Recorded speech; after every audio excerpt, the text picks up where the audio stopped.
My most embarrassing moment was a few years ago. I I was at the state fairgrounds in Indianapolis, and it was wintertime. It was like December. It was really cold outside. There was snow on the ground. It had been raining. So I'm a cashier at the fairgrounds, and I'm outside all day long, and um, I had gotten wet because of the rain. And so I came home, I'm wet, my hair's wet, like my clothes, I had on layers and layers of clothes, but my clothes were still pretty wet, and so I was cold, and I just wanted to eat and take a shower and go to bed, because I had to go in the next morning and go to work. So I get home, and I have all my wet clothes on and stuff, and I run upstairs, didn't even say hi to anybody. I go upstairs, and I to my bedroom, and I start taking all these wet clothes off. I have like 4 or 5 sweatshirts on. I have 2 or 3 pairs of leggings.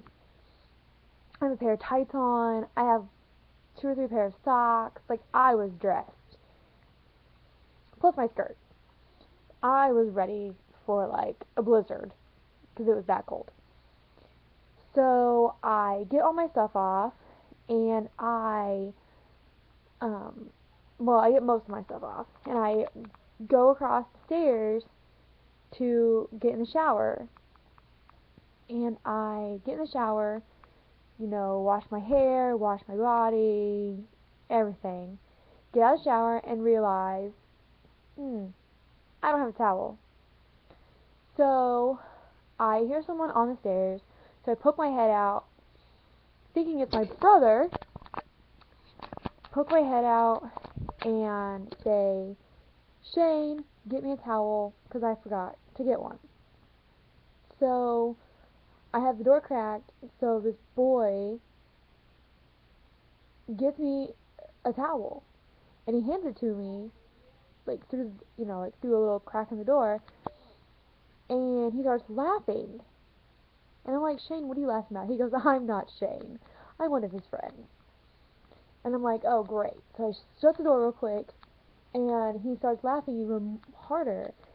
And so I'm like, okay, whatever. He just thinks it's funny because I thought he was my brother.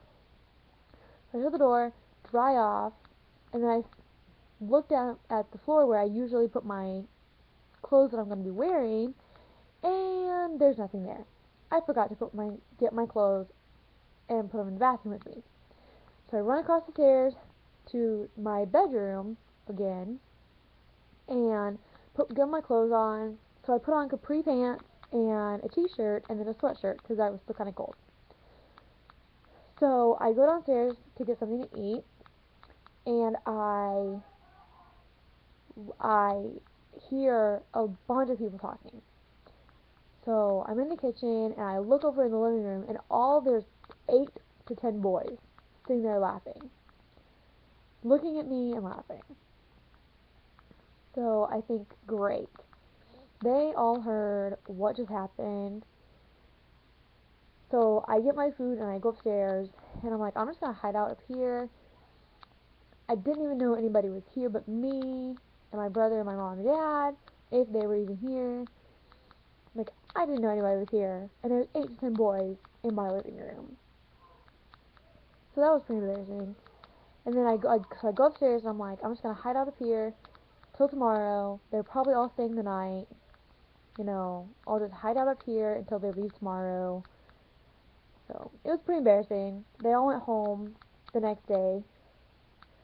Well, I went to work, and they all went home, and thankfully they were gone when I got home. And yeah, so now I always make sure I have my towel and my clothes, just in case, or no one's here when I get out of the shower.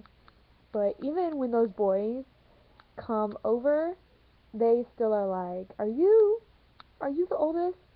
Because they knew it was the older sister that heard that the story was about. So yeah, I just go hide out in my room when the boys come over.